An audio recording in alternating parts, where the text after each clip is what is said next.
दर्शकबिन नमस्कार। अभी अपने देखा था सूर्य दैनिक ऑनलाइन मीडिया द्वारा संचालित कार्यक्रम सूर्य बहस और हम अपने लगन के साथ उपस्थित हो चुकल बानी कार्यक्रम प्रस्तुता भगवान कुर्मी।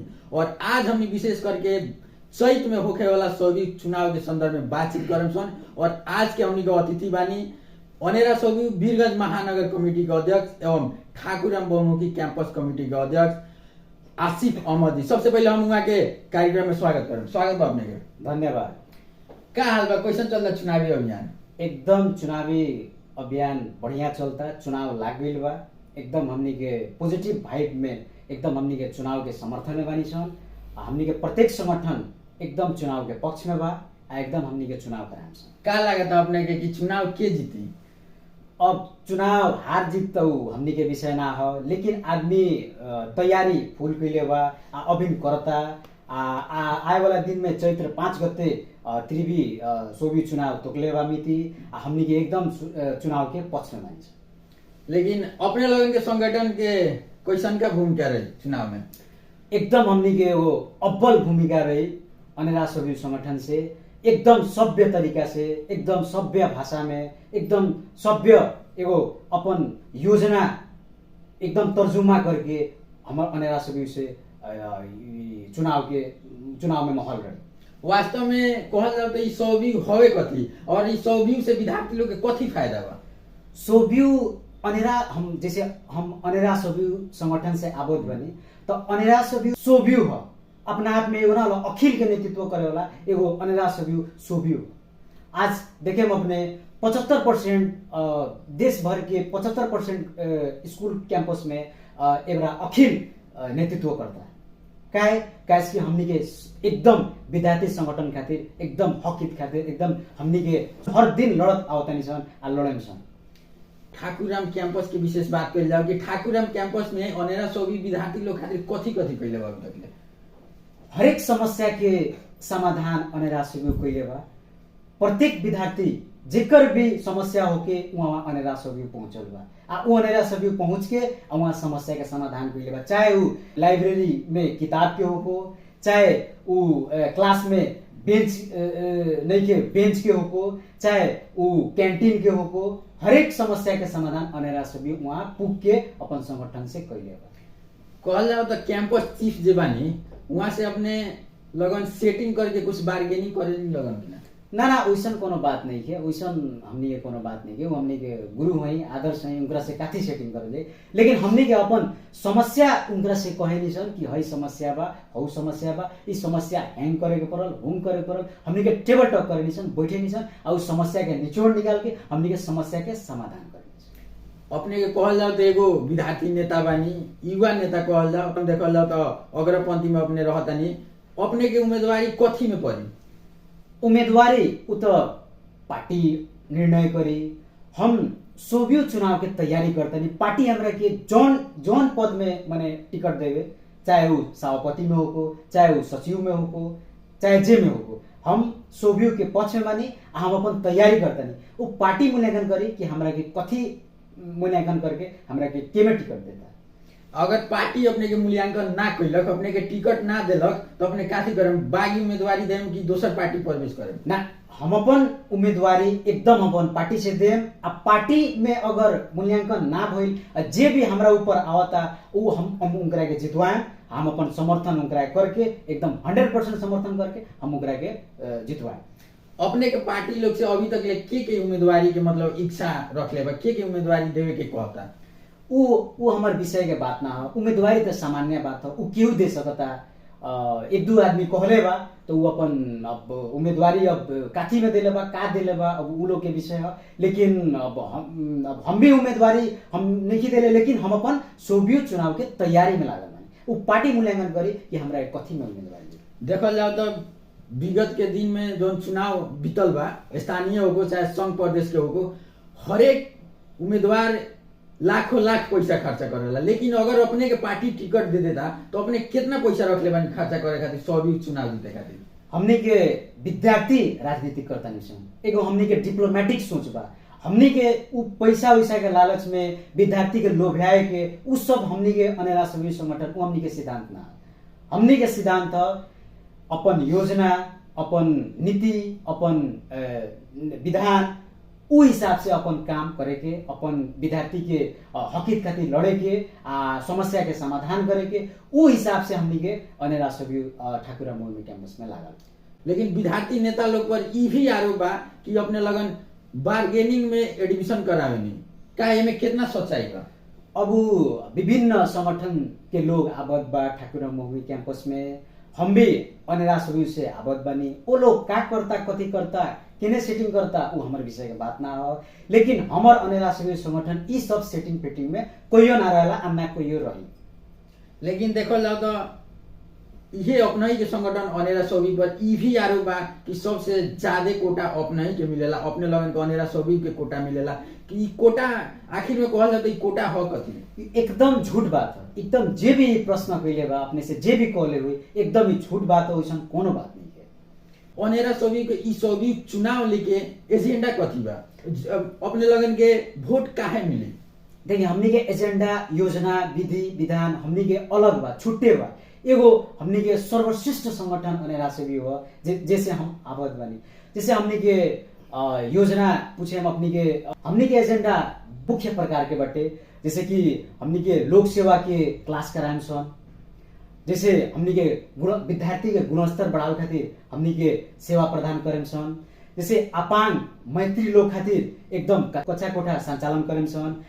आ जौन है विद्यार्थी लोग आजकल के ठाकुरा में कथी होता कि एडमिशन करा के क्लास ना करे के या सीधे डायरेक्ट एग्जाम में आवे के जौन प्रविधि बा एकरा के हमनी के खत्म करेम सन।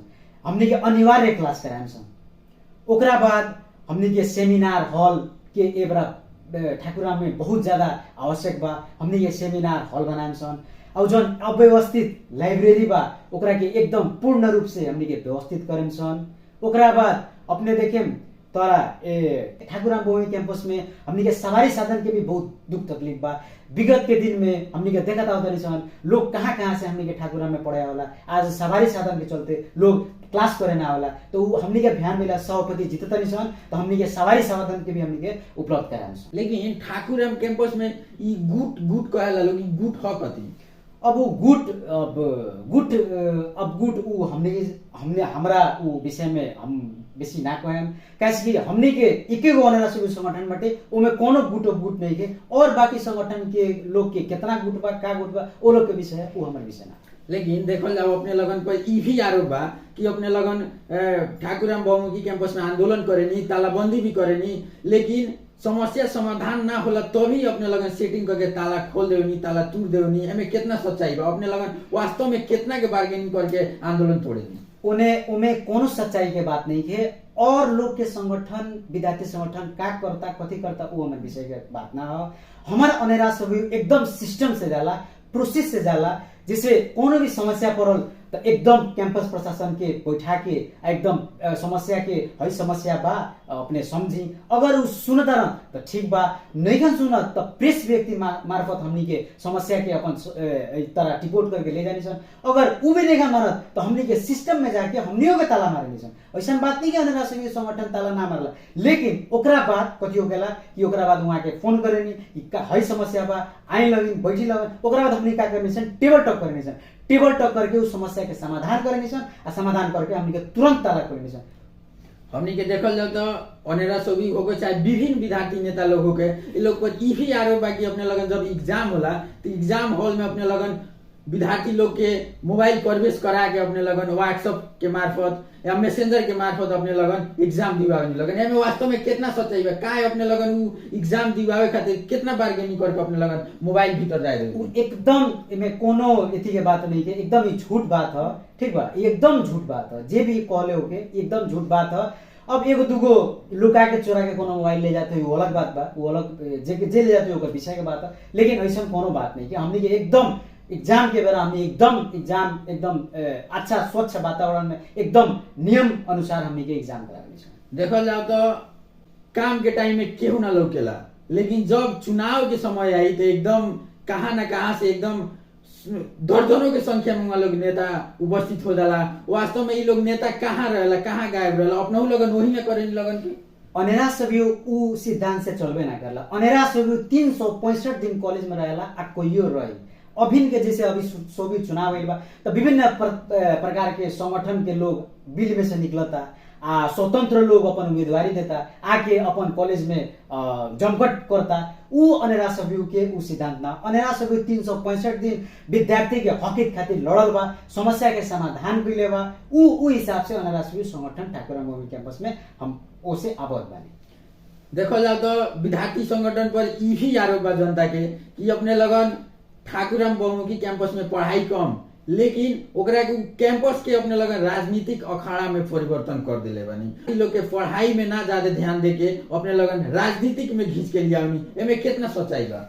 ना के बराबर सच्चाई बा। ठीक बा, एमे कोनो एकदम ना के बराबर कैसे कि हमने अगर विद्यार्थी राजनीति नहीं सन करत तो हमने के विद्यार्थी जो भाई बहन बा लोग वो लोग के ऊपर राजनीति होकेला कैसे कि वो लोग के क्लास होकेला तो शिक्षक लोग का करला अपन टाइमिंग अनुसार आई अपन टाइमिंग अनुसार जाए विद्यार्थी के क्लास अनुसार टाइमिंग अनुसार ना आई क्लास अनुसार ना जाए कितना को बजे आएगा बा को बजे जाएगा बा। यहाँ लोग ठाकुरा में भी पढ़ाला और बाहर के कॉलेज में अपन पार्ट टाइम भी करेला तो उ हिसाब से उ शिक्षक लोग करला तो उ हिसाब से राजनीति ना होको हमनी के वहाँ ठाकुराम बहुमुखी कैंपस में विद्यार्थी प्रति हमनी के एकदम विद्यार्थी माझ में एकदम रहे निसन एकदम खड़ियाए निसन एकदम हमनी के अनेरा सुबह संगठन तर विद्यार्थी के संगे रहेला विद्यार्थी के एकदम हक खातिर लड़के एकदम समस्या के समाधान हरदम करेला। देखल जाए तो विगत के लंबा समय से मतलब ठाकुराम कैंपस खाली बा सभी के भी चुनाव मतलब ना होत रख क्या इस साल इतिहास फेरी की? एकदम इस साल इतिहास फेरी। हम अपने के चैनल के मार्फत हम कथी करे के चाहें हमनी के जे भी संगठन से आबोध बा चाहे नेवी संघ के हमनी के साथी भाई लोग होके चाहे समाजवादी के होके चाहे अखिल क्रांतिकारी के होके हम लोग से कथी निवेदन करे के चाहें कि हमनी के स्वच्छ वातावरण में एगो चुनाव करावल जाम सोभी के चुनाव करावल जाम हमनी के बहुत जरूरी बा। चाहे जीत हार वो बात के विषय है चाहे जे भी जीतो जे भी हारो वो अलग विषय के बात है लेकिन हमनी के स्वच्छ वातावरण में हमनी के चुनाव करावल जाम। पार्टी अपने लगन के गठबंधन करके लड़ रख ई चुनाव में केंग लागता गठबंधन हुई की?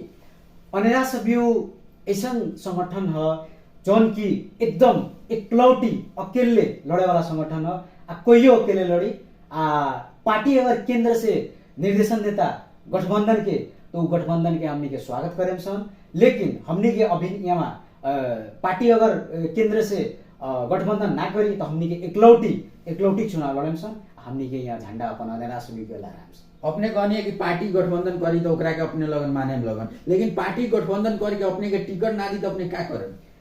पार्टी अगर गठबंधन करके टिकट नहीं दे अगर जेकरा के भी टिकट दी ओकरा के हमनी के तारा सपोर्ट करके समर्थन करके ओकरा के हमनी के जितवाएं सन।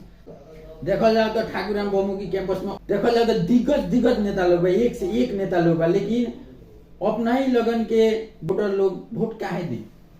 कैसे कि अनेरा सभी संगठन एगो अपन मुख्य एजेंडा बनिले बा अपन एगो योजना बनिले बा एगो अनेरा सभी एकदम एगो सभ्य संगठन एगो सर्वश्रेष्ठ संगठन है जौन की विद्यार्थी खातिर हरदम अग्रसर हरदम हक हित खातिर लड़े खातिर हरदम तैयार रहेला चाहे ओकरा खातिर थुना में जाए के पड़े चाहे ओकरा खातिर आंदोलन करे के पड़े चाहे शैक्षिक आंदोलन होके चाहे वो राष्ट्रीय आंदोलन होके वो हरदम तैयार रहेला अनेरा सभी वही से अनेरा सभी संगठन लड़ी वहाँ विद्यार्थी समर्थन करके अनेरा सभी के जितवाई।